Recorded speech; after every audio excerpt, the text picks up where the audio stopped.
Okay, I think we can get started.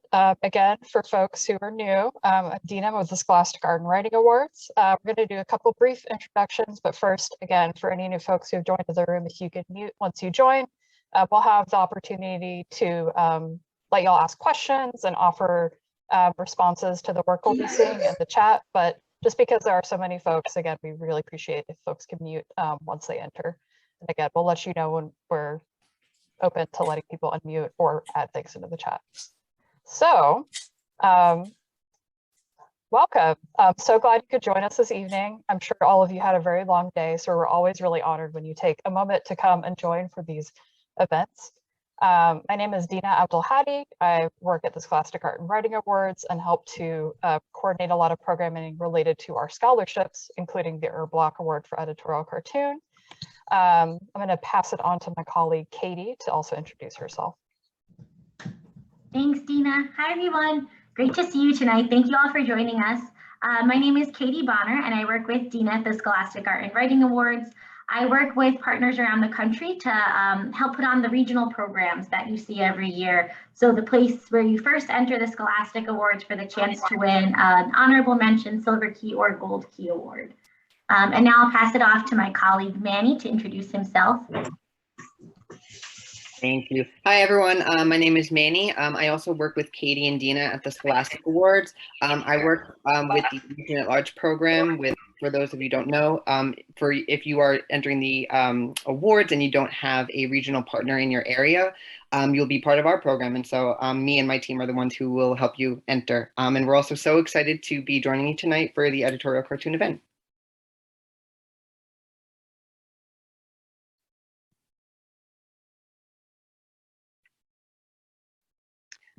And we can turn it back over to Dina. Sure. So we'll have Isaiah introduce himself in a minute. He is our fabulous instructor for today. Just want to go through a couple of quick introductions of like why we're here and some basic guidelines of how we'll run the workshop today, just so that everyone can get what they want to get out of it.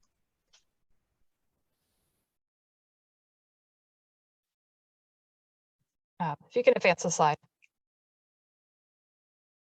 Great. So many of you may have already applied for the Scholastic Art and Writing Awards, but for those who haven't, I just want to give a quick introduction to our program. We are a national, in the US and Canada, program that recognizes young artists and writers, mostly middle school and high school, for their work. So part of our program is recognizing the young talent of the up-and-coming artists and writers of our country. We also exhibit student work. We publish it. We have 2 publications every year. And we also provide scholarship opportunities, which I'll be talking about a little bit later in regards to what scholarships you might apply to with the work that you create today. We have 28 categories of art and writing. So I promise you that whatever type of art or writing you make, even if it's really boundary breaking, it doesn't really follow the rules or conventions of a specific genre, we have a place for you. So I definitely want to encourage you to apply. Even if you don't enter an editorial cartoon, you know, the type of art that we're going to talk about today, we'd really love to see your work. And then, great.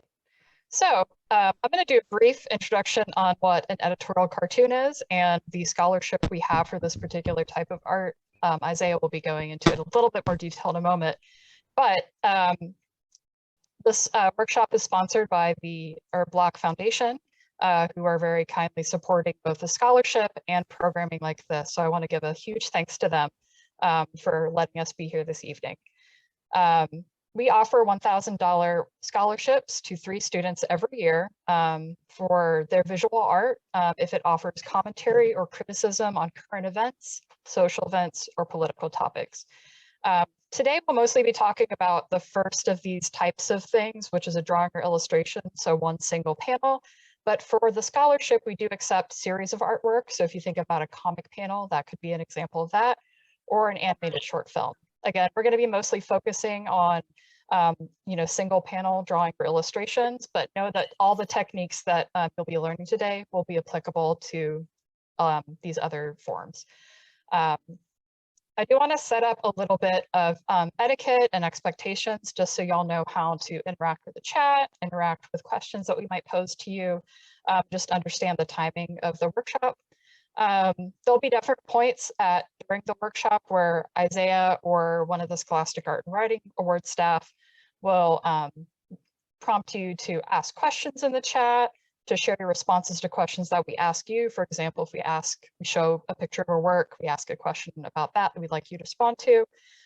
Please do use the chat. We want this to be as interactive as possible, even though it's an online workshop.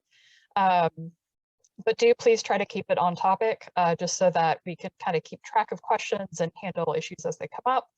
We do want to remind people that we're here to talk about the techniques that these artists are using to communicate their point, and not necessarily their political views or your personal political views. I think the main message and question we really want to think about is, how does this cartoonist communicate their message in a clear, concise, and persuasive way? And we'll really be talking about art techniques, some of which you know about, like composition, color, symbolism, and some new ones that you might not have heard before, about how to use these strategies in your own work, and what we can learn from the cartoonists that are, published in newspapers, or who have entered work into the Scholastic Art Writing Awards. You'll see work by your peers here as well. So just want to remind people of that as you engage in the chat. And I think I will turn this over to Isaiah so we can start the workshop. Again, so glad to have you all here today. I hope you enjoy it. All right. Hello, everyone. My name is Isaiah Broussard. I am an independent cartoonist located in Austin, Texas. I've made all sorts of works. The one most applicable to what we're discussing today is an editorial cartoon series called Crackers and White Wine that was named by the Houston Press as the best editorial or political webcomic in Houston. I was, of course, living in Houston at the time. And I also made another web series called Transaltown. You can check out both of those on my website, www.brasscomics.com. And a little fun bit of news here is I have this one comic here, The Fantastic Adventure, that I've never published, but I actually plan on putting that on the website this weekend. So if you have some time, feel free to visit that site, check it out, and have some fun. Without further ado, I'm going to go ahead and start our presentation today. 이거 몇 년도에 알아요? International Music. Oops. Let me share my screen.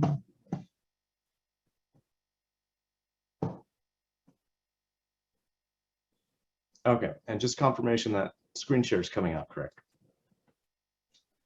I don't see it yet. Okay, let me share. Okay, that should do it.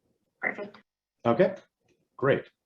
And so once again, this is a little bit about myself with some more pictures that you can see some of the work that I've done. We'll move on from there. So what is an editorial cartoon? What do editorial cartoons attempt to communicate? Well, I think it's always important is to try to set your terms. What's the difference between a comic and a cartoon? You'll hear these phrases kind of used interchangeably. A comic will be visual storytelling through multiple images, and a cartoon is visual storytelling through a single image. You'll even get people like me, I call myself a cartoonist, and I like to use the term more to mean that I write and draw my own comics, but for the most part, it's all interchangeable. Whether or not, as Dina mentioned before, you can also submit comic strips where you have multiple illustrations in order to convey your message. So there are different types of editorial cartoons. There are gag cartoons, which is the goal to make you laugh. Of course, that also includes things like funny strips, which aren't necessarily an editorial cartoon, but a lot of editorial cartoons will attempt to make you laugh by using a gag. And then an editorial cartoon specifically has the goal to make you think, to share an opinion and perspective and a message about something topical. So an editorial cartoon is a type of visual storytelling that explores newsworthy issues through some sort of image. It can use text with or without text there. A lot of times it can be inevitable that you want to label something, and that's one of our actual important aspects of an editorial cartoon is using labels so that you can correctly convey your point of view to your audience. And also they often address controversial subject matters, which is, simply the state of being a more politically minded type of cartoon. So we're going to talk today about the various elements and techniques of editorial cartoons. There's analogy, caricature, concision, exaggeration, humor, labels, metaphor, reference, satire, stereotypes, and symbolism. We'll go through all of these one by one here. And as part of the fun there, I'll even show off some of my own strips that use those same techniques. So the first one here is analogy. I think I want to kind of change my screen share options here because I'm kind of losing the top, but that's all right, we'll be good. All right, so analogy is the comparison of two different things that displace their similarities and in order to show them in a new light. So what we have here is a strip where I was comparing the most recent Black Lives Matters protest, as you can see, this was dated 2017, to the civil rights movement of the 1960s, 1950s, and 60s, to make a comparison that these situations are very much the same. Right here, we have caricature, and that is a humorous depiction of a figure. This was a strip that I made about Raven-Symoné, who was kind of making fun of ghetto names while she had a ridiculous hairstyle. So instead of actually drawing something that was really a caricature of the person themselves, I drew a caricature of their hair because I felt that her hairstyle looked like a flamingo, and that was kind of the irony of what she was saying. Concision is conveying a message in a minimalistic manner. I'm actually a huge nerd for silent comics. I don't get to make a lot of silent comics, so this was one that I conveyed an idea without using any words at all, and that is a form of concision. You can also be concise by using a single image, or you can be concise with making excellent use of symbols to convey your messages as easily as possible. This one is exaggeration. A cartoonist will sometimes overdo characteristics of a person or thing in order to make a point. And humor, of course, is simply being amusing. That's kind of the fun part of making some sort of comic strip. I do want to note that it's not always important to be humorous with your editorial cartoons. Sometimes you'll find that the best way to get a message across is actually not to use humor. So, you still have a lot of tools in your pocket. You don't have to think about making editorial cartoons, just trying to make something funny. This one is labeling, I think. I have part of this cut off, but I think this was labeling for sure.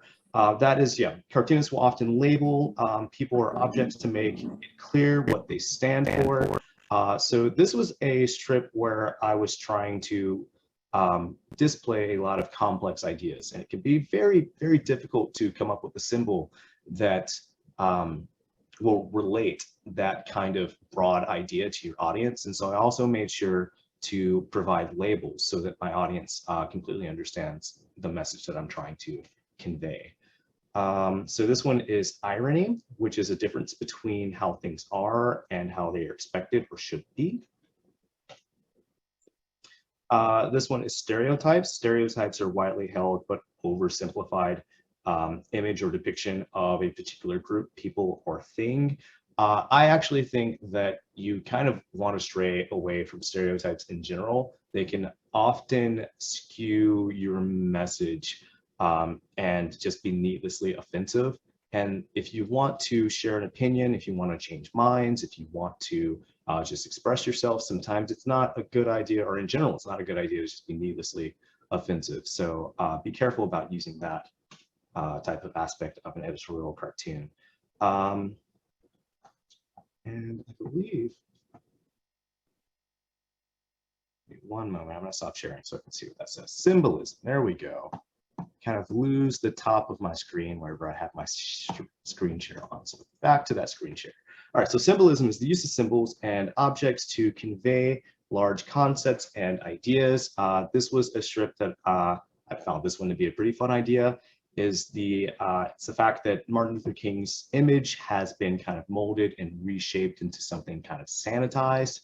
And so I came up with the symbol of kind of turning him into this cyborg that was being used for nefarious purposes. And moving on from there. So now we will go through a handful of different editorial cartoons, and feel free to use the chat there and see which aspects of editorial cartoons that you can spot. I think that'll be a fun little exercise for everyone there, but I also kind of want to talk a little bit about some of the symbols and what makes these editorial cartoons that I found to be very interesting. So one of the first things I would note is, because Joe Biden's face is covered up with a mask, it can be difficult for the audience to recognize who the cartoon is about immediately. And so the cartoonist labeled him with Joe. And you'll immediately know who that is, especially since it's a very topical cartoon. And one thing I found very funny, which is a case of symbolism, but also tells you a lot about the current times, is that his face mask is being used as a blindfold to say that he is kind of like blinding himself to the, how much of a blunder the Afghan exit was. So there's a way that you can, it also dates this cartoon. It lets you know that this was, happening in the middle of our pandemic. And so that's a very interesting use of symbols that you can use to bring an extra little bit of character to your editorial cartoon. Here's another one that is about the Afghanistan exit. As I mentioned before, sometimes you don't want to use humor to get your point across. And here's a very somber editorial cartoon about someone who lost their parent. The implication here is that that parent probably died, in Afghanistan, and then their daughter is at the grave talking about, our exit and the things that happened afterwards. And so I felt that this was an extremely powerful editorial cartoon. It's another one that's very concise. We only have one speech bubble here. It's very minimalist, using some black and white with just the red, white, and blue of the flag. And it really gives you a feeling. It's a very good cartoon. Here's one that is about the storming of the Capitol. And here you'll see lots of symbols here. One common symbol that you'll see for racism in editorial cartoons will be the Confederate flag. And so this cartoonist makes it very clear what their opinion of those who stormed the Capitol are, and how they feel about them there. Here's one of my own cartoons about the subject, and the symbol, I chose to use a handful of symbols here. You can see I used the Statue of Liberty being dragged to represent the liberties and what America stands for, just being trampled on. I also had a red carpet that I drew here to kind of represent how they were kind of let into the Capitol. There was very little resistance. I'm actually not one to lean very strongly on caricatures. For real people, I try to draw them as realistically as possible, but I couldn't help myself here with this caricature of Trump playing a fiddle, as a reference to Nero playing a fiddle as Rome burned. And of course, I labeled Ted Cruz here just to let the audience know specifically who that was. Trump, I kind of feel like you don't really need to. His hair is kind of a symbol in and of itself, and you'll see in some of the caricature drawings that no matter how the cartoonist feels about Trump, whether or not their opinion is positive or negative, the hair is always ridiculous. And that's very Trump, and you'll see a lot of cartoonists use that. Here's another one that was about the storming of the Capitol, also using masks to talk about our current climate in America. But another one where the masks are being used as a blindfold. And I just think that that's really fun symbolism. So here's one that is about industry during COVID-19. And here's an interesting case where composition is actually adding a lot to the image here. When you're making an editorial cartoon, you're still an artist. And so all of those fundamentals of art come into play for this as well. And what's really interesting about this piece is how much weight is conveyed by this giant virus simply by it taking up so much space on the panel here. And then, of course, you see it crushing these buildings. But this was one that I felt was extremely strong simply because of the composition. That virus takes up so much space. It's big, it's bold, it draws your eye. And so the cartoonist is making a profound statement about the weight that this virus has on the world. So here's one that's about COVID-19 vaccinations. And everything here is clearly labeled.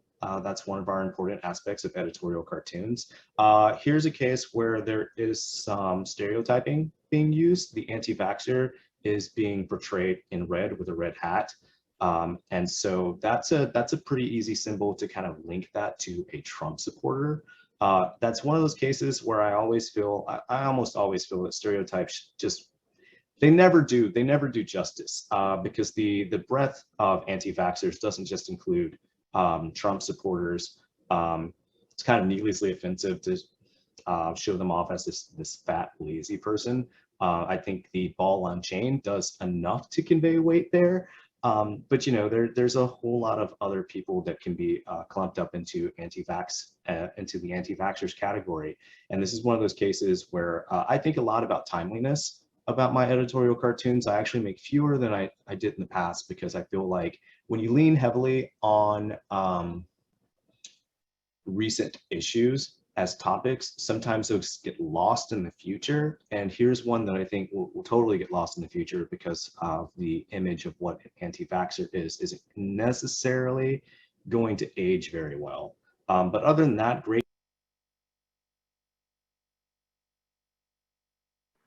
Isaiah, sorry, you're muted.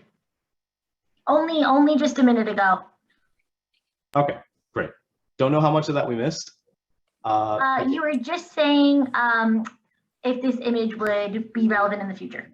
Yeah, so because of that leaning on a stereotype, it might not be all that relevant in the future when people are disassociated from the current news cycle. So here's one that's also about the theme of COVID-19. Of course, that's a very important issue within the past few years. And it has very different people being represented as anti-vaxxers. And so that goes back to what I was mentioning before about the leaning on a stereotype. Doesn't really convey the whole spectrum of an idea. And here's a cartoon that really does that. And one thing to think about for symbolism is, or labeling, is that you don't necessarily just need to use an actual label, right? What these characters are saying is enough of a label to tell you about them, to tell you what their concerns are, to tell you what their political leanings are. Even without like the symbol of the MAGA hat over there, you would be able to tell who this person is and what their views are just from the caption of what they're saying. So, that's a way of thinking very broadly about your aspects of editorial cartoons is a label can be dialogue. Here's another one, and this one I like because it doesn't lean on stereotypes and it plays with some symbolism. We have a Valentine gift being given away by death. So it's kind of making this point that people are kind of falling for a bad idea by being an anti-vaxxer. So I feel like that's a very successful editorial cartoon in its use of symbols and also conveying the idea in an interesting way. This is a cartoon. I found this one earlier this year for the workshop that we did this summer. And I think I'm probably going to keep this one in all of my presentations because it's just, or at least as long as politics continue to be so divisive here in America. But here's one where we have a lot of different subtle symbols being used. So we have these arrows that represent the left spectrum of politics and the right spectrum of politics, but also these colors are representative of it because in America, we greatly associate the color blue with the Democratic Party and the color red with the Republican Party. So this leans on a lot of very different subtle cues to tell you a lot about these two characters to give you the point that the illustrator wants to make. Here's one that uses analogy. So we have a situation about gun violence here in America, and we have a flag that is being half-staff, in order to show solidarity for those whose lives were lost. Meanwhile, it shows, and I believe that's going to be Mitch McConnell because of the neck. We'll talk a bit more about things like that once we get into caricatures, of course. But yeah, we have the gun lobby labeled here, but then we have a flag that's completely full mast. And, you know, it makes this analogy about how gun violence isn't being legislated against here in America. No changes are being made. Meanwhile, lobbyists are able to continue to, the gun lobby in particular, are able to continue to have, you know, what they want protected instead. So not only is it an analogy, it's also a sense of irony being conveyed here in this image. And some happy ones. A lot of political cartoons can, I like to lean on rage a lot for mine. A lot of them like to lean on irony, but this is one that's just happy. You know, it's about us pulling through the COVID-19 pandemic and people being excited to see their relatives again, being excited about not having to wear a mask around everywhere. And I think it's always important to have fun little strips like that. Here's another one about returning to work or to school after COVID-19. And it's a bunch of educators kind of getting used to the idea of wearing pants again, because so many people are, you know, having meetings just as we are over the internet. And, you know, common recurring joke there is that you can still be in your pajamas. Little thing I found ironic about this strip here is that a lot of us cartoonists are working in our pajamas anyways most of the time. And so I'm kind of like, hey, like cartoonists, you know, this isn't your experience. Like you probably drew this in your underwear. Here's one of my favorites, a classic editorial. So this was created by a cartoonist in France, I believe in the 1400s, around the time where they still had a king. This was King Louis XIV, I believe. But the king got very angry at this cartoonist for drawing an image that the king felt looked like a pear. And so the cartoonist's response to that was to draw a strip where they further simplified the king piece by piece and essentially asked at which point does he look like a pear, to say that like I didn't, he just kind of looks like one. Well, the king wasn't too happy about that and he had to make a public apology, which is what you see there on the right, which is just kind of a hilarious public apology because it's still a cartoon. It's deliberately shaped as a pear, and you know, that's just, I love this one. It's great. So we'll talk a little bit about caricature because we will do some exercises today on caricature. And as I mentioned before, the easiest, Trump is kind of one of the easiest politicians ever to draw a caricature of. And it's mostly that hair. You'll see a lot of things the cartoonist will lean on. It's the hair, the length of his tie, and the size of his hands. But most of the time, even if the political cartoonist is in favor of Donald Trump, his hair is ridiculous. Here's a couple of actual images of Donald Trump. So here we have one. A lot of powerful symbolism here of Trump falling apart as he tears apart the United States Constitution. You know, making some imagery about like how it's kind of self-destructive what he's doing. But as you can see, once again, that hair is there, the small hands are there. Here's one that's actually in favor of Donald Trump. And so you see very, very different body structure that you see from some of the other cartoonists here, where they draw him as a chubby man. Some of them will draw him as a short. Some of them will draw him very broad-shouldered to give that kind of tough guy image that he has. But this one doesn't make him into a large, obese man. Instead, he has like, you know, a very fit figure. And so that tells you right off the bat that this cartoonist has a positive opinion of Donald Trump and probably strongmen dictators in general, because we also see, you know, South Korea and China's leaders portrayed in the same way. But that hair is still ridiculous. So, you know, it's a means of caricature there. We also see Kim Jong-un here portrayed as a baby. So that's another means of caricature. It's also a symbol. It tells you what the cartoonist felt about Kim Jong-un. And if that wasn't enough, we have the paddle the ball paddle with the world on it, which kind of shows that the cartoonist is giving kind of like a dangerous sense. He's playing with a lot of dangerous toys, like a missile, and he's labeled there as a problem child. And to display a stark difference there about how different Donald Trump and Joe Biden are to artists, and how easy Donald Trump is to draw a caricature of, I have a few images here of Joe Biden. And I can say that when he first became president, I was like, what would I lean on to draw this man as a caricature? Because there's Trump was way too easy. So what is it that cartoonists do here? Well, a lot of them focus on that smile. It's kind of, as we can come look over here, it's a little bit too straight. It's kind of hitting uncanny valley there. And so a lot of cartoonists lean on that, especially cartoonists that don't have a favorable opinion of them, such as this cartoonist here. Another thing that a lot of cartoonists will lean on for their caricatures are the size of his forehead.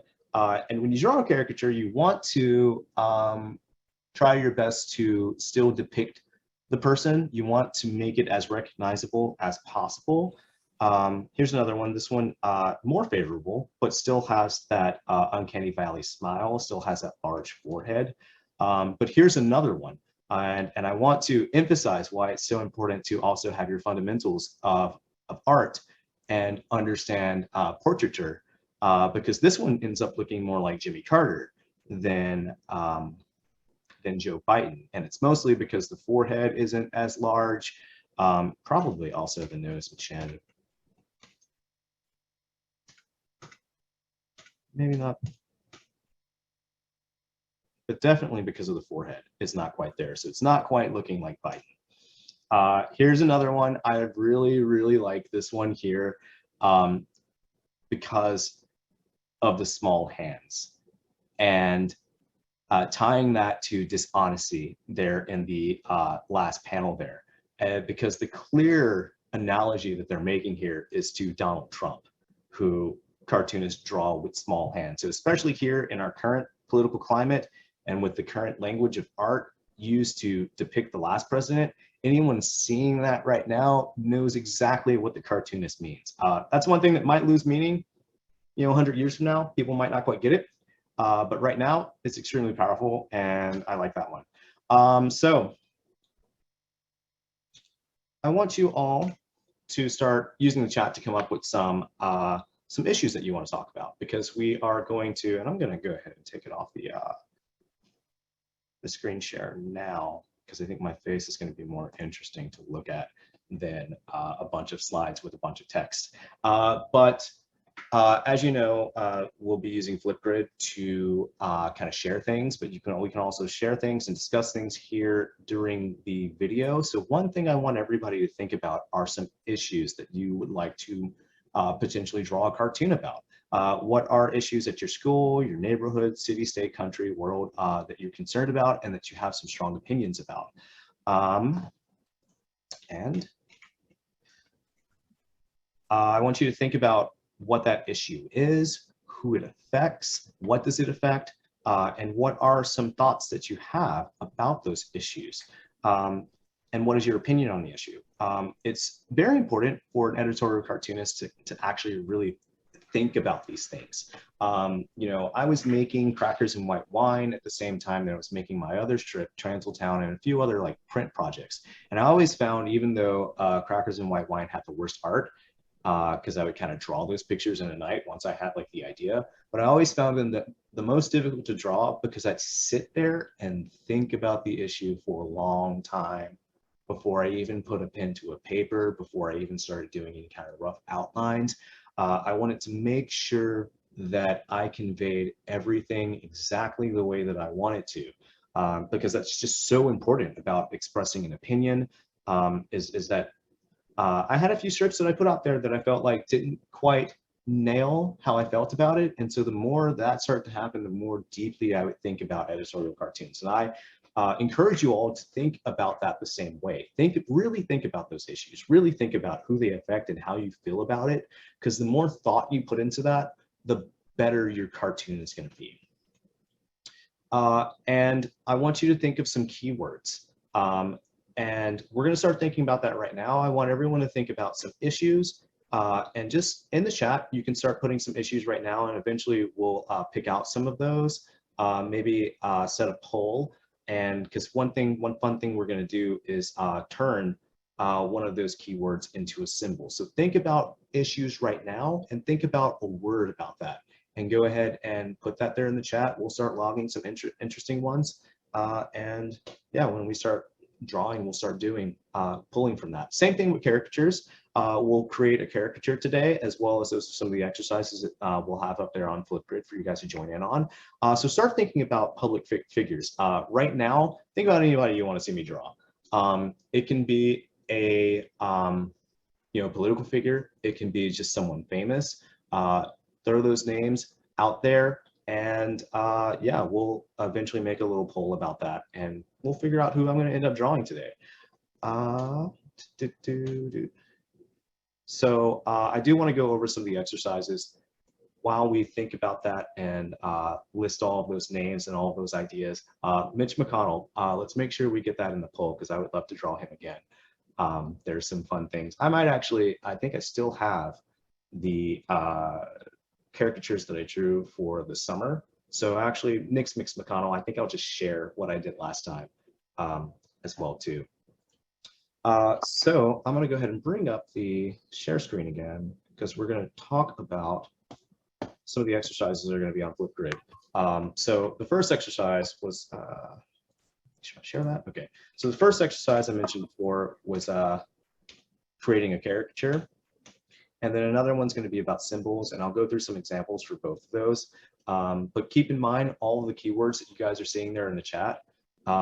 That's going to be great for coming up with your own symbols to draw later. And then another exercise that we have there is that kind of put both those ideas together. We'll be drawing a caricature that expresses an opinion. So think about that public figure, think about how you feel about them, think about kind of their personality and how you want to express that. Use some symbols in that caricature to really convey a message about that person. Go through here. Another thing we'll have there on Flipgrid is to brainstorm your own editorial cartoon. That can just be a space for you all to just kind of chat about an idea that you have and kind of discuss with each other, so that you can help each other figure out how you feel about those ideas. Make sure that we keep the chat there civil. But yeah, that's a good way for you to kind of really think about how you feel about a subject. Sometimes it helps to have someone to bounce off of. So I hope that'll be a very fun, interactive place to be. One thing I want to talk about to avoid for your editorial cartoons, we mentioned it before, and it was about being needlessly offensive, leaning on stereotypes. You always want to lean away from depictions that are racist, sexist, homophobic, or any other kind of mean-spirited idea in nature, because it can obscure what you want to motivate people to have a discussion about. Instead of conveying your idea, people are going to be talking about how offensive your illustration was. So be careful about that. Also, stay away from subjects that you're unfamiliar with, which is why I feel it would be a good idea to chat with others to further educate yourself on a subject. But also, you don't want to write an editorial cartoon about something that you don't know a whole lot about. A lot about this medium is passion, and your passion is conveyed through your art, just like any other art.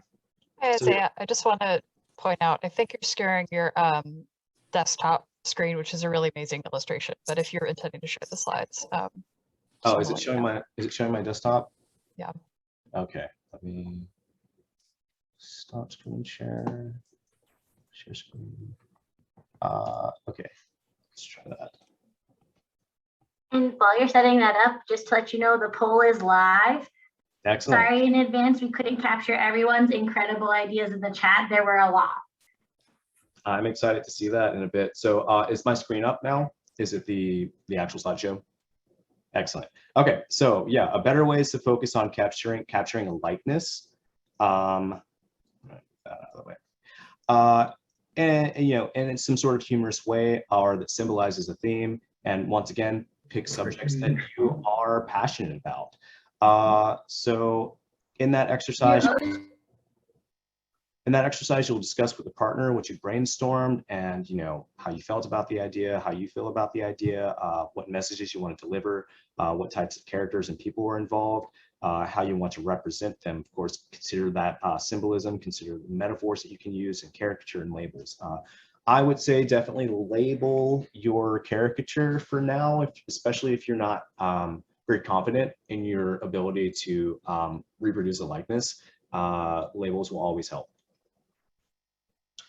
Yeah, you can think about what kind of scene they're in. That can help illustrate your point. What is that setting like? What actions are they taking? Think about dialogue. I mentioned before, dialogue can be just as effective as a symbol. And what other details you might include. Finally, one of the last exercises there is finalizing your editorial cartoon. And yeah, there, you know, now that you've discussed all of your ideas with others, create a final cartoon and feel free to share that. I'll be there on Flipgrid. I'm excited to see what everyone comes up with. And, you know, I'll be there to provide constructive criticism. Feel free to provide constructive criticism on your own for everyone. Let's get involved, let's get engaged, let's have a whole lot of fun together. So yeah, now that the slideshow's over, I'd like to go take a look at this poll. So let me stop that screen share. Okay, so I'm looking over at some of the ideas that we have here for brainstorming. TikTok, that's interesting. So we have dress code and the environment and pollution. Those two are narrowly battling each other out. We've got 20% for dress code. Man, I haven't thought about a dress code since, you know, high school. So that's very much an important idea to all of you. There are some mental health. That's a very, very, very important subject. And I guess we only have one of these live at a time. Is that correct? Okay, so I think I'm gonna let that go on while I start getting my art program ready over here. Yeah, I think I'm good now. So, oh no, I will jump in just while Isaiah's pulling some stuff up. We've mentioned Flipgrid a couple times. I will talk about that a little bit more after. Don't worry about acting on it right now. But we're planning to create a little bit of a community for y'all to engage with after the workshop. So that will be like the place you would upload a draft or a brainstorm or just like a couple of ideas that you want to get feedback from Isaiah on, or if you want to share it with your peers here to kind of share ideas, give, you know, constructive feedback. We have ideas for what that might look like for this particular type of work. But just know that we will come back to that idea for Flipgrid. So if you're confused about Flipgrid and don't know what it is, it's because we haven't described it to you yet, but we will. So no worries. And Isaiah, I'll let you take it back. All right, excellent. So I do think at this point we'll go ahead and close the poll. Looks like the winner here is going to be dress code. Which is interesting because it's a subject I haven't thought about in an extremely long time. So I think I'm definitely going to lean on you guys over there in the audience to kind of tell me your ideas about that. While we get this going, we can set up another poll for you know, figures that you'd like to see in a caricature of. So I think immediately when I start to think of dress codes, attire is the first thing that comes to mind. Let me go ahead and start sharing my screen so everyone can see what I'm going to be drawing. Screen, we'll just put it on Clip Studio there. Okay, so here I've got Clip Studio open, and I'll probably choose a pencil. There we go. So I think when I last had to deal with the dress code in school, we had to wear these collared shirts.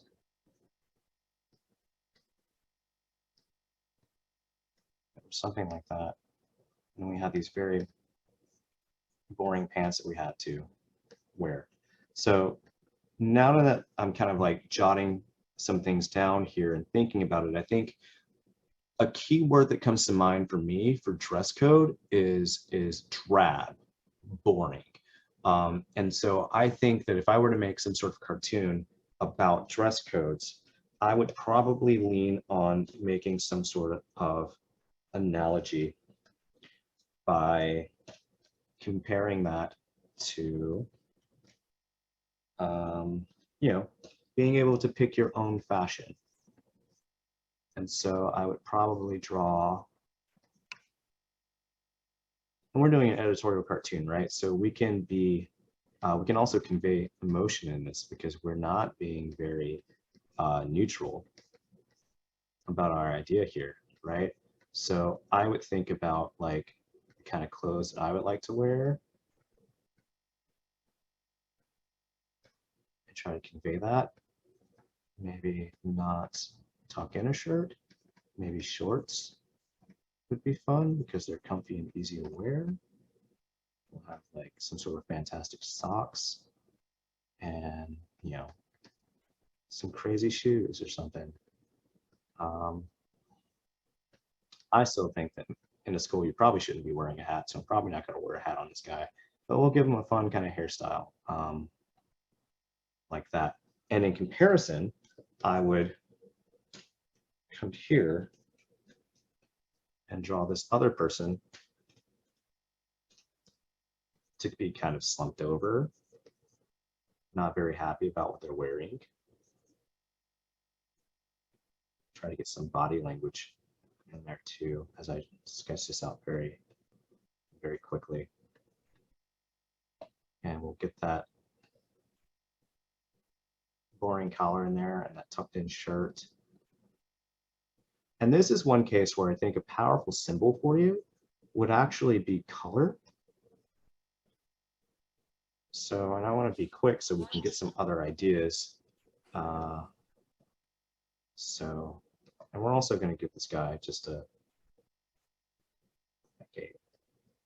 1960s Peter Parker hairdo.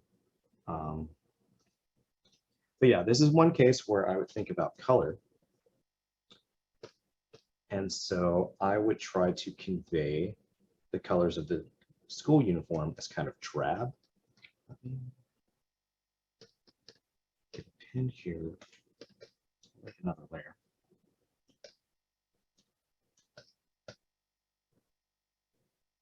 Just so we can kind of quickly get some things going in there.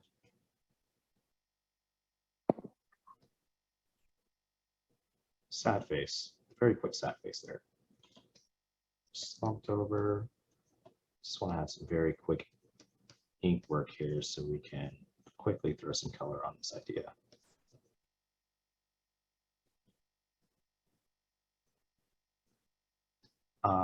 Because especially since I'm coming with the idea of trying to convey boring for dress code,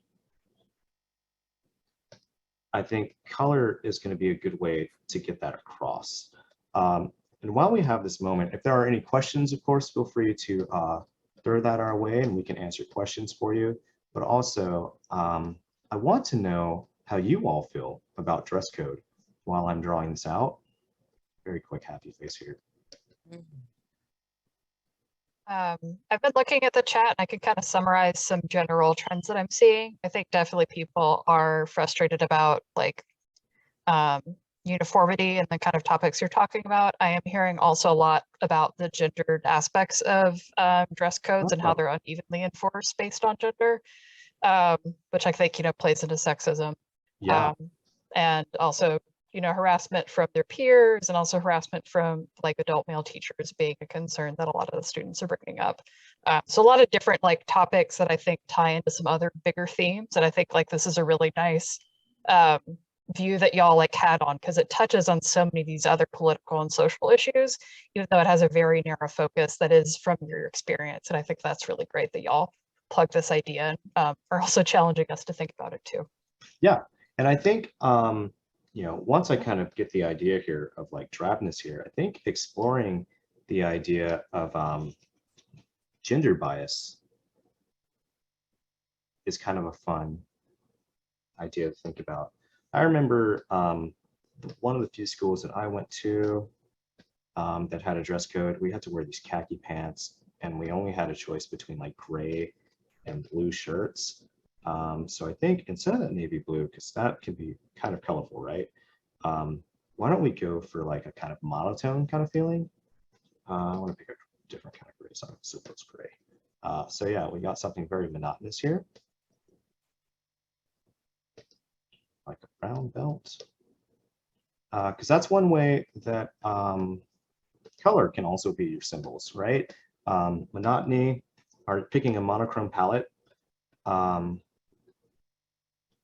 versus picking something more vivid here on this picture. Oops, let's increase that saturation. Picking something more vivid here makes an immediate, I'm gonna pick some warm colors, impression.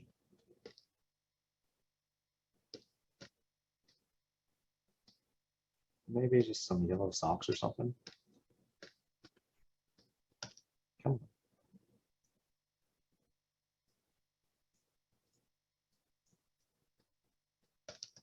on. Tablet's not working for some reason. Let me try. Okay, I guess I'm drawing with a mouse for a minute. That's like zero control.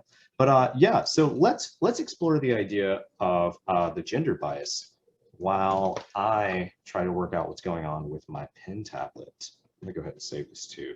I'll find a spot for that. In the meantime, let me go ahead and turn off the screen share while I troubleshoot that situation. But yeah, like let us know how, because I think one of the ways that I would try to get that point across is, of course, another comparison. And I would draw a female student and a male student and display the inequalities in the dress code.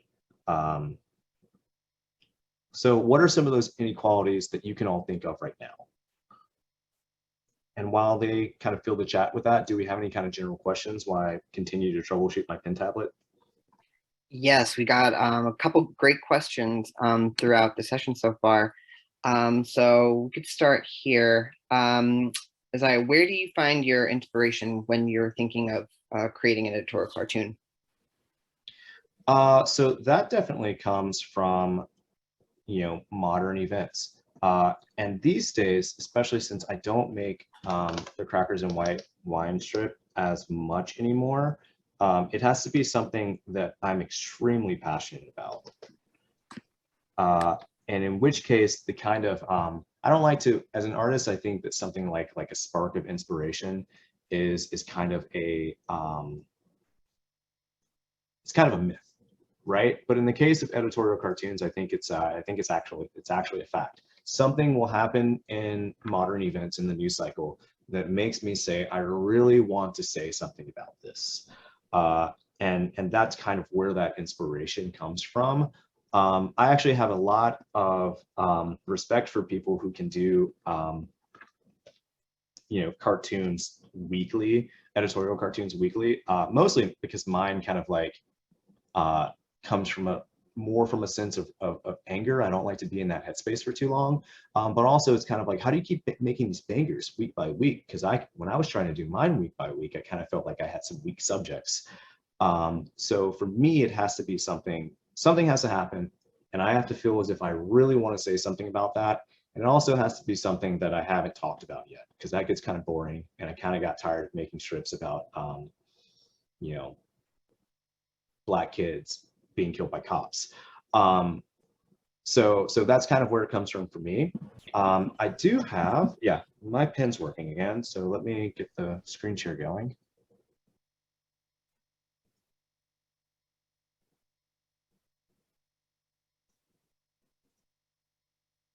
And did we get any interesting comments about the inequalities in dress code?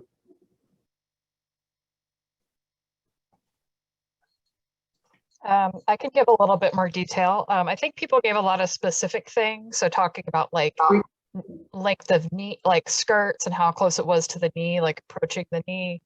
Also like spaghetti straps, discrimination based on people's body type. So if they're like maybe more curvy, as we would say, being harassed a little bit more or like disciplined more than someone who has a different body type. I think I'm also seeing some stuff related to for students who do have like specific uniforms at schools, discrimination or differences based on like formality between girls and boys as far as like, wearing a jacket or not. And I think, there's part of it of like who gets disciplined, who gets sent home, but also, who is made uncomfortable by, a, educator, particularly if the student feels that they're being harassed. Yeah.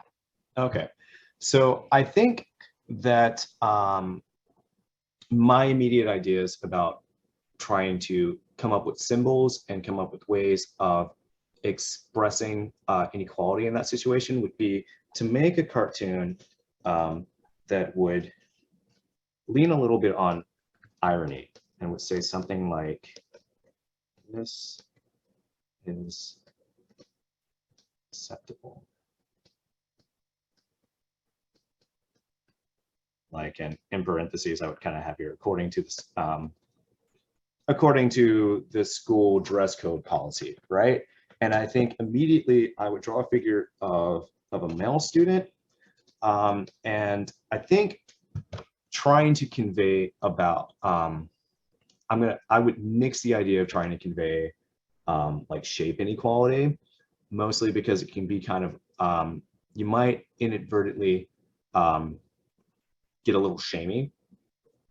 And this is going to cross some territory. It might still be a little, I would workshop this for sure, but I would try to go across the things about the dress code that are not intended to be enforced uniformly. So the idea about spaghetti straps, right? My first idea would be to draw a male student wearing spaghetti straps and also very, very short shorts. And immediately I kind of get like vibes where this might be a little shamey towards trans. So it would definitely be something I would kind of workshop to get away from that. But the idea that just like the school does not intend to enforce those same rules about spaghetti strap shirts, about maybe cutoffs, about short shorts to men or to boys. And that's kind of where I would play off of the irony of that, is where my immediate thought is. Again, this is one that I would definitely try to think about a little bit more to make sure none of my symbols get across in ways that are unintended.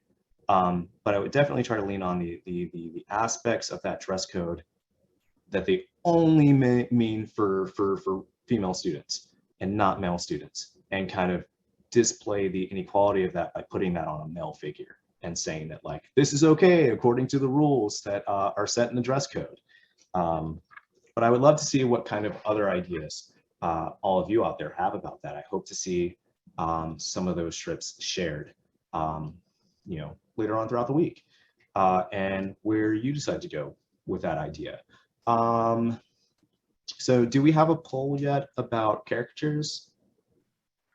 Yes, it's specifically about dress code caricatures, right? No. We can move on to like drawing caricatures of other figures. And I think what I'll also kind of do, I'm going to look for the ones that I drew for the last workshop. Isaiah, while you're looking for those, can I ask people to drop some suggestions in the chat for caricatures that they want to see drawn? Yeah, absolutely. Awesome. If folks want to do that, we can put those together, some of the popular ones, into a poll again. Cool. So yeah, I do have, as you can see here, what we drew during the last session over the summer. Here's one that I drew of Kanye West. I don't have an actual image of him here, but I kind of wanted to focus on kind of like his big cheeks and his smug smile. Let's see what else did we make there. That was Taylor Swift. And I forget what I was kind of leaning on there. Oh yeah, I gave her like really small features and really big eyes. But there was this one character, or this one person, JoJo, that was suggested. I have no idea who she is, but I looked up some pictures, and my immediate response is she has a very baby face, and so I kind of drew her like a baby. Oh, here's a picture of Taylor Swift that we can put right next to what I ended up drawing there. Was I kind of felt like the mouth was pretty small and the nose was pretty small, and so I kind of wanted to kind of exaggerate those two aspects. But this was probably my favorite one of that session, was Mitch McConnell. And so I kind of always felt like he kind of looks a little bit like a turtle. And so I pulled up some reference of a turtle while I was drawing him and kind of melded the two together. And I think it still kind of looks like him, and I was pretty happy with that. But I think what was one of the most fun ones from that session was the suggestion of Bob Ross. And I kind of wanted to, you know, Bob Ross is associated with his paintings, of course, and so I kind of quickly painted it out. But he's also known as the Happy Tree Man. So I was like, hey, let's draw his afro like a tree. And that kind of tells you a whole lot about who he is through just like that one very, very quick illustration. And I think the last one from that session was like a YouTuber that I'd never heard of before. But I kind of talked about some of the things that I look for if I'm trying to come up with a caricature of someone. And as you can see, I highlighted that spot right there. And I was like, I want to make sure that I get that into my caricature. But it can be a little hard of, you know, I have nothing to say about this person, so my caricature really doesn't really say much. But yeah, the Mitch McConnell one I found really fun, and the Bob Ross one from that session I found really fun too. So do we have that other pull up? Yes, I am making it live now. Excellent. Oh, I see some fun names. Oh, we put Trump there. Come on, you guys, it's too easy. I already talked about that one. Okay, Elon Musk, Tim Burton. How interesting. Nicki Minaj. Okay, I actually have a character from one of my strips that was very inspired by an outfit I saw Nicki Minaj wear. And that's one thing you can kind of pull inspiration for when you're doing other kinds of cartoons and comics. It's like famous figures are, a lot of them, especially musicians, have very interesting costume design. Okay, I think I'll give that enough time for me to answer a question. So let me go ahead and turn off the screen share so we're not just looking at a blank canvas. But do we have any interesting questions while we let the poll go? Yes, definitely. Let's see. Okay, this one was fun. What are some of your favorite places to find editorial cartoons, whether online, print, just out in the world? Twitter. Yeah, a lot of editorial cartoons get shared there. And so especially since Twitter is pretty much curated by what you, you know, who you already engage with, you know, that kind of filters out any cartoons that I would find kind of needlessly offensive. When it comes to these workshops, I kind of, I will kind of look at collections of some recent editorial cartoons that kind of like cross all fields. There's really not a single source that I go about for that, but I end up just kind of looking for what I think is interesting to talk about for that. But I think for the most part, you know, if you're engaged with political spaces, if you have, you know, like a favorite news site or something like that too, you'll find interesting editorial strips there. But I always find, you know, looking for them for these workshops to be really interesting, because I will also go out of my way to kind of check out some things that are outside of my own political spectrum to kind of see what others who don't share similar opinions to me, what kind of symbols they lean on, and what kind of imagery they lean on. And that's always extremely fascinating, because of course those are thoughts that I won't have as a cartoonist, and they will actually, I think of art as problem solving, and so they will be coming at problem solving from a completely different mind space than I will. And when it's not something that I'm like, okay, your opinion sucks, I can usually end up finding something interesting about it. So I think we'll go ahead and close up the poll now. It looks like the winner is going to be Elon Musk. So I'm going to look up some reference photos. It's always good to draw from reference if you've never drawn someone or something before. Let me find a really good picture that I want to use. And while I'm searching for those pictures, I want everyone to think about kind of what your opinions are of Elon Musk. Here's a fun picture. I might use that one. Yeah, like what kind of opinions do you all have out there of Elon Musk? What are some of the some symbols that you would convey with him? If you were to draw a picture of him, I would think of maybe my immediate thought is a rocket ship for his space program ideas. Man, I think the picture I found there is kind of ridiculous. I think that's the one I'm going to use. Just gonna save this image and get that ready to pop into something, into our little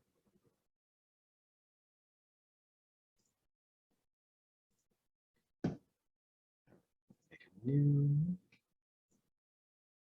All right, so while I drop this image in, do we have any interesting ideas that people are sharing about Elon Musk? Sure, I'm happy to read some out. So a lot of people are talking about depicting him as a child, like playing with toys in a very like curious but maybe ignorant way, or like not completely understanding what he's messing with. Flamethrowers, some people are saying put an emphasis on his hair and forehead. And one person made a comment about how our kind of obsession with Elon Musk is about glorifying the very wealthiest of our country, and our kind of fascination with him, and even Gen Z's fascination with him, even though he's been around for a while. People are bringing up Grimes and thoughts about Grimes, and I know that the recent split might be like one thing to play with.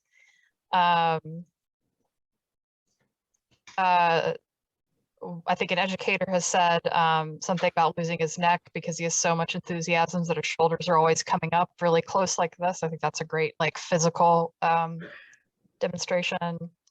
Robots, rockets, Dogecoin. I think people are coming up with a lot of really great ideas. So those are some of the themes I'm seeing.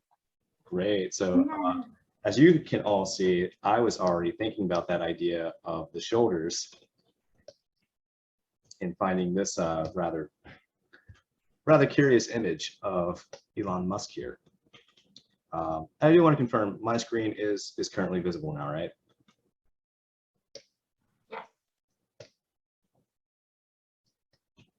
Okay. All right. Just gonna kind of set up my workspace here a little bit. There. Tap that away.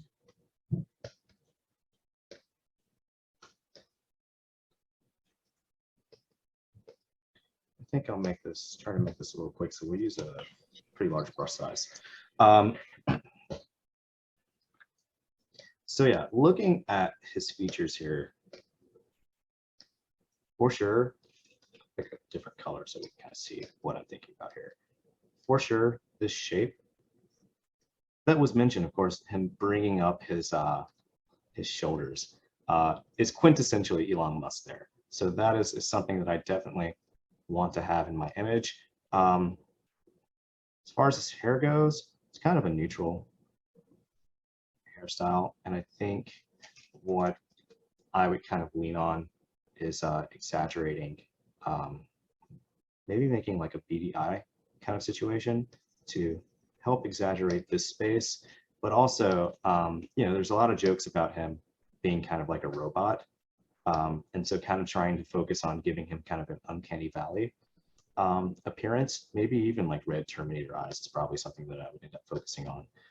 I think important for conveying his likeness is going to be this kind of shape of his chin area. And so with all that in mind, I think I'll just reduce the opacity of that so you guys can kind of see the things that I was thinking about while we draw this. And I think this is definitely one where I will think about conveying some sort of message about him. You know, I talked about how my immediate thought was going to be, do something a little bigger. My immediate thought is going towards like his space program. I honestly think that consumer space programs are kind of ridiculous. Like that should be left up to like NASA and the scientists. And so I would kind of lean on that kind of commentary there.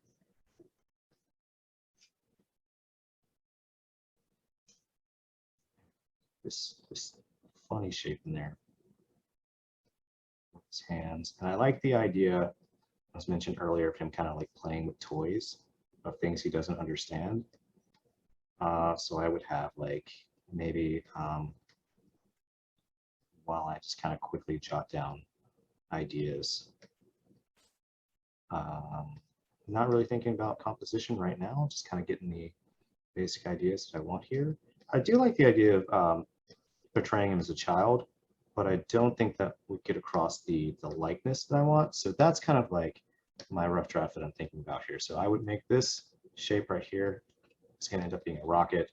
This shape right here, and I would definitely look at some reference for both these things. It's going to be a flamethrower. So I'm thinking about maybe having some sort of flamethrower pack back there, and maybe even, you know, have the fire right there too. Especially if I draw this extremely crudely, it's not going to be recognizable as a flamethrower, of course. And then just to quickly jot down some of the other ideas, I think I'll actually lower the forehead area and give him like these kind of squinty kind of eyes. The nose is entirely important to my idea here, but I also kind of want that smug kind of smile that he has on. Kind of overconfidence is kind of what I would like to convey through his expression, and your expression can be a symbol that you end up using as well.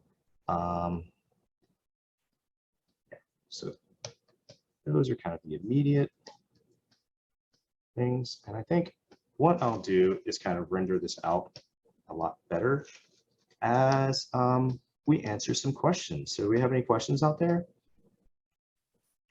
Yes. We have a question here. So lots of political cartoons usually have strong opinions on either side. But how exactly would you create a political cartoon with a more neutral view on a topic? As in, if you could see it both ways. So I have seen a few of those anytime I look up editorial cartoons. My personal opinion is that you know, being neutral is kind of a weak opinion. And so I feel like one of the easiest ways to kind of to get that across your neutrality is to show off both sides. And you know, typically I always see this kind of neutral strip done the same way. And so I would love to see a more creative spin on it, but what a lot of neutral cartoons will do is make comparisons between both sides, and then there'll be some other party who's in the middle that thinks that they're both ridiculous.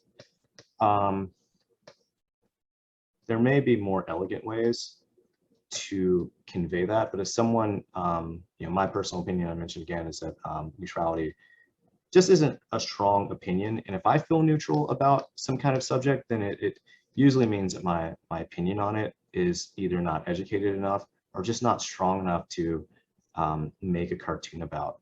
But it would be interesting to see some sort of more nuanced take on it. But, you know, like I said, most of what I see from editorial cartoons are neutral. It's just like, here are these two views that are extremely strawman versions of both of them, And here's someone who just thinks that both of them are ridiculous without actually stating an opinion of its own. And that's not to, you know, I don't want to talk down on anyone who is neutral on a subject. I just think that maybe think about that subject a little bit more, and you may find that you have something new to say about it, something specific to say about it. Because I just feel, as far as editorial cartoons go, neutrality is just, there's not much of an opinion being expressed there. And I hope that can help. I think the best thing to do is just think on that subject, and hopefully you'll find something. Any other questions out there? Yes. So another question we have is, what is your favorite type of editorial theme? Some of the ones that you've gone over, like analogy, caricature, and why? And what do you find to be the most impactful of the types?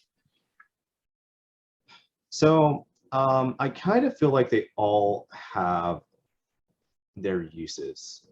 And if I were to think of something that I lean on the most, it would probably be irony. I think irony can be very strong in pointing out, in sparking discussion by deliberately making a statement that says something's weird about this, isn't it? It's definitely where I feel I probably end up leaning on the most. Another one I like is comparison. You know, trying to display, or rather analogy, like trying to liken something to something else, or making an attempt to kind of display what can be wrong about a certain mindset. One of the first strips that I made was actually on the subject about what is and is not a hate crime. And I used several different examples of just some faulty logic that I had seen around, and made the comparison to them, and had one concept that was deliberately actually a hate crime, so that the audience can look at it themselves and come to the conclusion about how ridiculous calling those other issues that were just like a plain robbery a hate crime. And I like subjects that let your audience think a little bit and draw their own conclusions. And that particular strip, I found most people immediately understood the point that I was making, and I got one person who you know, showed their own bias by thinking the thing that I set up as not a hate crime as a hate crime. It's like, oh, well, that's sure is interesting, fella. But yeah, those are the two I like to lean on a lot, is irony and comparison or analogy. Any other ideas out there? Any other questions? I'm gonna look for some reference of a rocket ship real quick, so that when I draw on Elon Musk hand doesn't look like a pin or something. So what's the question that we have? Yes. So the question is, do you always do digital art, or do you use other mediums as well? Mostly for the sake of kind of speed and convenience. Most of what I work on is digital.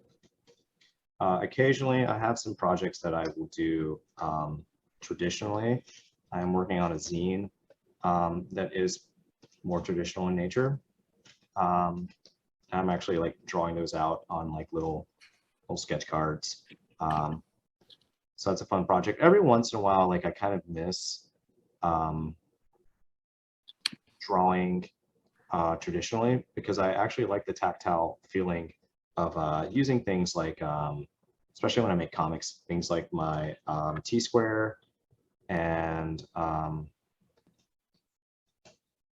the kind of quality of inks that is difficult even for a computer program to kind of copy.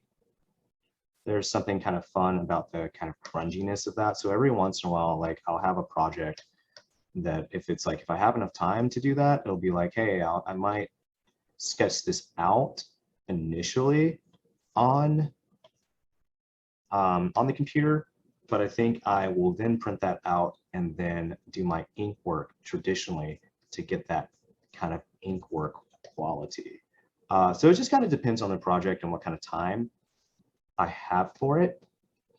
I have no real preference other than, like, if I want to work fast, it's definitely going to be digital. If I have more time and I miss traditional enough, I'm going to find a way for that project to be more traditional. I'm going to fluff up these hands a bit because it's not really important today as much as like moving on to other kind of illustrations here. So we're just going to do something like that. But we have a little toy in his hand now, and we'll maybe draw a little rocket launcher. But yeah, any other questions out there? Not a rocket launcher. Flamethrower, that's what I want to draw. Yes. So we got a couple questions about color. One of them being, how does color affect the mood of a cartoon? Okay, so in the realm of editorial cartoons, illustrations tend to be a little bit more on the simple side. So you rarely ever see color being used as mood, like leaning on a lot of cool colors to give a very somber feeling, or leaning on a lot of warm colors to give a very light and bright feeling. Instead, colors end up being used more often than not for symbolism, or just to make the image look a little bit more finished. But and here's a picture of Elon Musk's actual flamethrower that I'll be dropping into the image. But yeah, for the most part, you know, just because editorial cartoons are faster to make, and so the cartoonists aren't spending you know, a lot of time thinking about color palette, or emphasizing a lot on technique. So it's mostly going to be used for symbolism. If you end up leaning on some of your more traditional aspects of art, it's going to be to quickly convey a symbol and a message across. Any other questions out there? Awesome. Yes. So we got another question. When you're drawing people and like full bodies, what exactly is the best process, in your opinion, to do that? Start with a line of action. The line of action is always kind of the best way to go. It depends on kind of like what you're drawing. Here we go. Here's my editorial cartoon folder, so I can kind of drop that in. Depends on kind of what you're drawing and what kind of image you're drawing, but a line of action to convey your mood is kind of the first thing that I kind of think about. And I can kind of like draw a little demonstration here. But as you saw like earlier, when I was drawing the character who was a little slumped over, like I'm going to think about the line of action of that body being this line that you see right here. Right. And if I had some other kind of, you know, mood, something jovial, like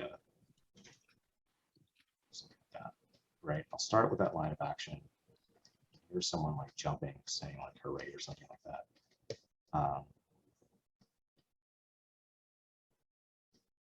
But that line of action is usually the most important thing, because it's going to convey a whole lot of emotion. And once you start to get that down, not only does it convey a lot of emotion, but it can also express a lot about motion. And especially since I draw a lot of comics, motion is something that I think about a lot. And so line of action is definitely where I start. Any other questions out there? Import image. There it is.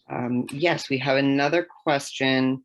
How often do you use wording or captions in your works? Almost always. Yeah, especially, you know, for effective storytelling, you know, some sort of information needs to be conveyed, but especially in editorial cartoons, a lot of times you want to, you know, as we mentioned before, labels and other aspects of editorial cartoons, you want to make sure that your idea gets carried across. And especially in editorial cartoons, it's easy for interpretations to not quite match up with what you meant. I'm not going to spend a whole lot of time trying to render a gun today. These can be kind of complicated. I would end up wanting to use some more things like line tools and perspective tools to kind of help me figure that out. So I'm just going to get the idea across here. That, of course, the fire. We can't forget the fire for that.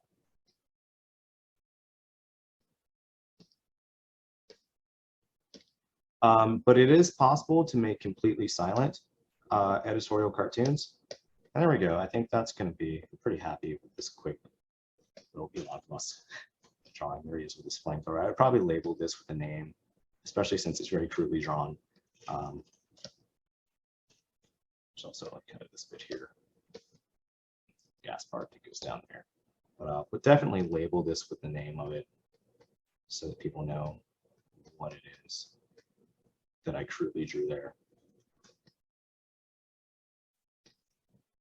But yeah, how are we on time? It might be fun to do some other symbols, do some other caricatures. I think we're actually at 8:30, which is the time we had slotted for this workshop. So I think maybe we can, you know, and if there's any other like pressing questions in there, we can maybe address those, and maybe we can kind of wrap up for questions about the Scholastic Art Writing Awards. All right. Yeah, we definitely have a ton more questions. We might not have time for all of them now, but we can definitely address them in an email and for follow-up. Yeah, and I'd be happy to answer all the questions that we have time for. So shoot them at me.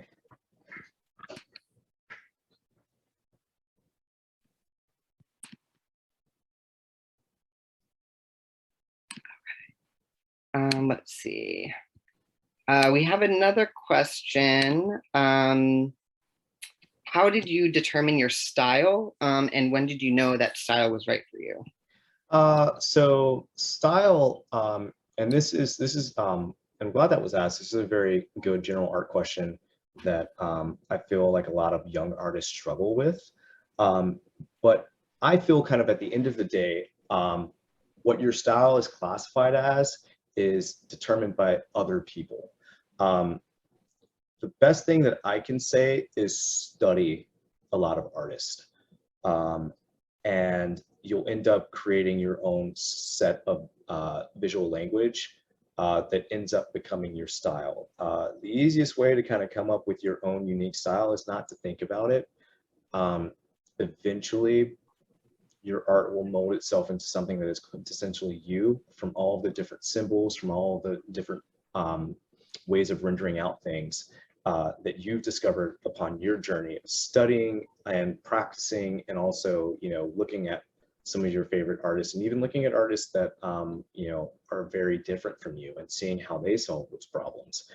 I think that when it comes down to trying to, I think it's a lot easier after you've discovered yourself to start thinking about the challenges that you want to convey. Like, how is this story different from the last story that I was working on?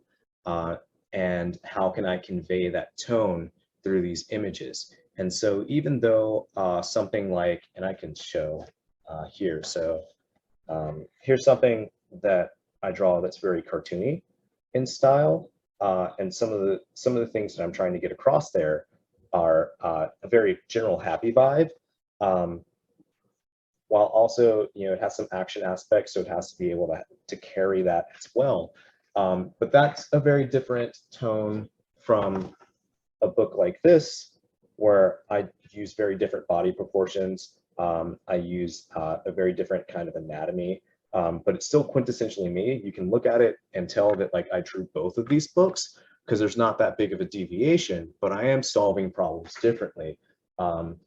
And even for a different comparison, because like the style of the character rendered here is solving different problems than this one is.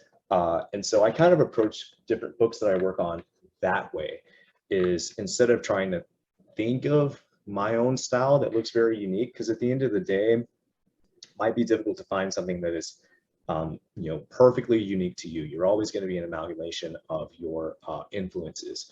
But I like to think of it instead as problem solving.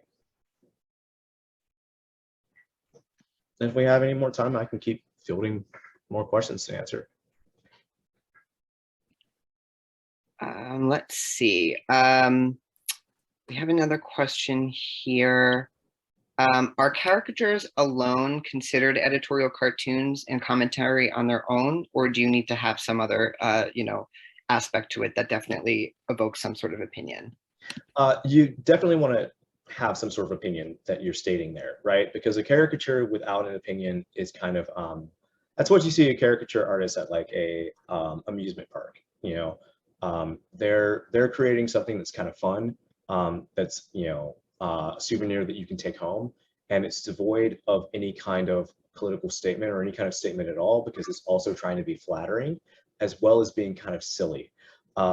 So yeah, a caricature by itself would only be an editorial cartoon if you are getting something across about that person.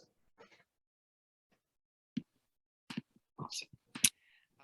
And we have two other very popular questions. One of them being, what are the kinds of applications and platforms you use to create some of the digital editorial cartoons you make? Okay, so I started off with Photoshop, about a decade or so ago, just because that's what I already had on me from art school. And then I moved on to Manga Studio EX4, mostly because it had a lot of convenient tools for making comics, a lot of convenient tools for setting up your panels.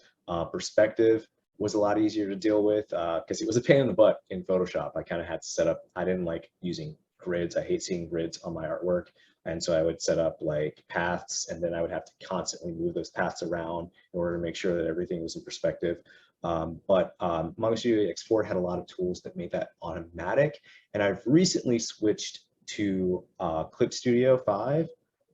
Is that the current version? Well, it's Clip Studio Paint Pro. I have it open right now. I can just look at the name right. But yeah, I recently switched to that for making comics. And it's mostly because number one, it's currently supported, unlike Manga Studio EX4. But also, I kind of resisted for a long time just because I was so used to the previous program that I did not want to slow down my pace when I was updating weekly to learn a new program. But since I've completed my last webcomic series, it's like I have time. I can sit here and learn this new program. And it had some growing pains, but now it is a program that I'm very happy with, and it's completely replaced the last one that I've used. Awesome, thanks. And one other question we have here is a lot of people are curious about the glove that you're wearing, which we think is for the creating the work, and then what type do you wear? Yeah, so this is a glove that just came with my Wacom tablet. So I have a Cintiq that I've been drawing on over here. And so the glove, the parts of your hand that are still going to have a whole lot of contact with your tablet are your bottom two fingers. So that's to reduce a whole bunch of like oil and other grimy finger stuff from getting on to your tablet. It's also like, I think whatever the fabric's made out of won't respond to the screen if you have any touch options on. I don't have any touch options on mine. I'll move things with my mouse or with hotkeys. But yeah, that's what the glove is for. Awesome. Thank you for sharing. I think we are pretty close on time. Katie, did you want to chime in with last thoughts? Yes, I did want to do a little bit of just wrapping up to answer questions about Flipgrid and the scholarships you mentioned. So if anyone can pull up the last couple slides for that, I'll just run through that quickly. And we'll talk about some next steps for y'all. We're also going to be sending out an email after this, kind of listing out these anyway. So feel free to, reference that too. So the next steps will be getting feedback about your work, as we promised in the advertisement for this. So to do that, we're going to use Flipgrid. Some of y'all, I think, have maybe used it before. We'll be sending out an invitation to that just after this workshop for you to sign up with your email that you used to register for this workshop. And the steps will just be log in, again, using your email. We've made these 5 different topics that kind of outline the exercises we had in Isaiah's PowerPoint. So if you were in the first 4, kind of like you want to, you've thought about symbols, you maybe drawn a caricature, but you're not quite sure how to lay it all out yet. You're still kind of brainstorming and getting your rough draft ready. Feel free to post that content in any of those squares. And then Isaiah, potentially your peers will be able to offer feedback on that to help you get moving. And then if you feel like you are ready to just like go into it, make a full rough draft, you can put that in number 5, which is finalize your editorial cartoon. There's going to be guidance up on Flipgrid if you want to comment on other people's work to provide that constructive feedback. And again, please make sure that you're following those instructions. Otherwise, we might have to remove posts. As we saw today, like, we have these rules for a reason, and we really do want you to stick to them. But we will stick around if there are other questions about Flipgrid after that. Advance the slide.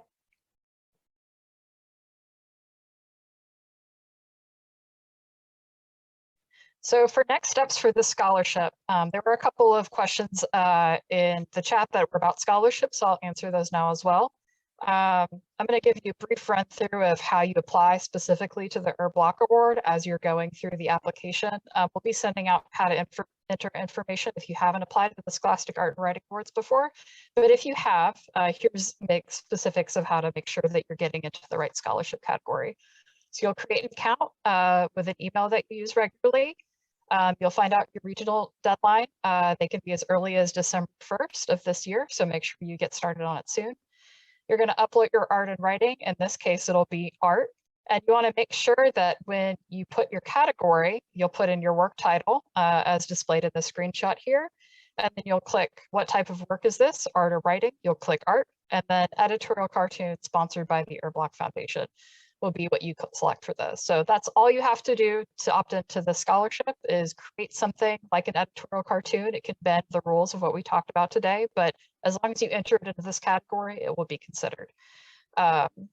Looking at some questions that came up in the chat, someone asked, can you do 2 or 3 single panel cartoons, but sharing the same theme or topic? So that's a great question. You can enter as many cartoons as you'd like to this category. So if they're all 3 standalone panels that kind of communicate ideas separately, feel free to just enter 3 times. If they do kind of work together, you can make a 3-panel work that talks about the ideas and maybe different nuances or different angles from it. Either one is totally fine. But if you want to enter them as separate works, we encourage you to do that as well. Someone also asked if the Herblock Scholarship was only available towards seniors within high school or if juniors were applicable as well. This scholarship is available to everyone, grades 7 through 12, ages 13 and up. So if you're in middle school, you can apply to this. If you are a senior, you can apply to this. You can apply to this year after year as long as we offer the scholarship. So if you've applied in the past but want to apply it again, we really highly encourage you to do so. And hopefully feedback you'll get from this workshop will help with that. And then someone asked about drawing editorial cartoons on paper or doing them digitally. I think Isaiah has mostly demonstrated doing digital cartooning because that's kind of where a lot of art is moving towards, but you can also do a traditional black ink on paper or do any medium you want. You can use oil paint to make your editorial cartoon. You can use watercolor. You can use Prisma markers. Anything that you enjoy working with. What makes an editorial cartoon is the kind of techniques that we discussed. We didn't really talk about like a specific art tool or specific, we talked about programs that were recommended, but please use whatever medium you feel comfortable and try to explore using that or push yourself to try something new. I think the other questions we have are mostly about Flipgrid relating to just getting on. So I don't know, Katie, if you'd be up for just answering what next steps people should expect for getting on Flipgrid. Yes, most definitely. Thanks, Dina. So you can see on the screen here an email address, info@artandwriting.org. You should all have access to Flipgrid at this point. So you'll need to just log in with the email that you used to RSVP to today's event. If you are having trouble logging in, then please email us at info@artandwriting.org and we can help set up a username for you so that you can get in. We are also going to drop the link to, the code to join the Flipgrid group in the chat. Manny, if you don't mind dropping that in here. And any of you who go to Flipgrid and use that link to join, that code to join, thank you, Manny. It is in the chat now. You should be able to get in because your email addresses have been added. Again, if you're having any issues doing so, email us at info@artandwriting.org, which is up on the screen here. Anything I missed, Dina? I think that's it. People did ask about deadlines, so I'll talk about deadlines for applying for the scholarship or any other thing to the Scholastic Art and Writing Awards. Your deadline will vary by region. Again, we'll send out information on how to apply to a program more generally, but the earliest deadline that comes up is December 1st. So if you get in, no matter where you live, if you enter your work by December 1st, you're good. For the purposes of getting feedback on Flipgrid from Isaiah or your peers, there's going to be 2 deadlines on Flipgrid itself. I think they're 1 week from now and 2 weeks from now. So you could get up to 2 chances to post or 2 chances to meet those deadlines.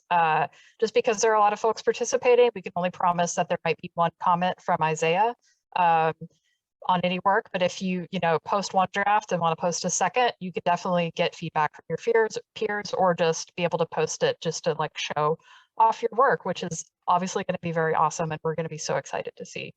So I think that answers the question about deadlines.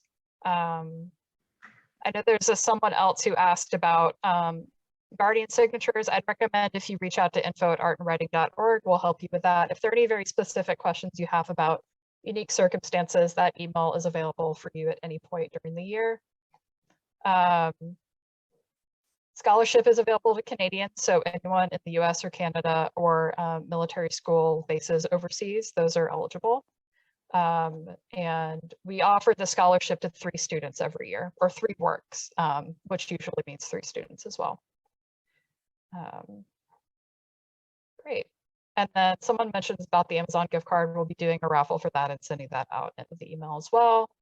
I think that mostly is it. If there are other questions that people have about cartooning or you want to start a discussion, we can create a separate topic on Flipgrid if you want to talk with your peers about it. Again, you just need to be respectful. We will be moderating it. So, I think people have generally been doing a great job in this workshop, standing up for each other, and I really appreciate that. So just kind of keep that energy flowing into this online experience. But yeah, I'm so glad that y'all are sticking through this. We've run past time, and you've been just so engaged and lovely despite the disruption we had. So I really appreciate you all. And I think that is it.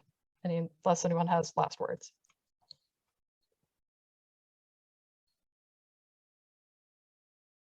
Okay. Well, I hope y'all have a good evening, and please look out for emails from us regarding Flipgrid and kind of next steps for working on your cartoon and applying to the Scholastic Art Writing Awards. Hope y'all have a good night. Take care. Thank you. Bye.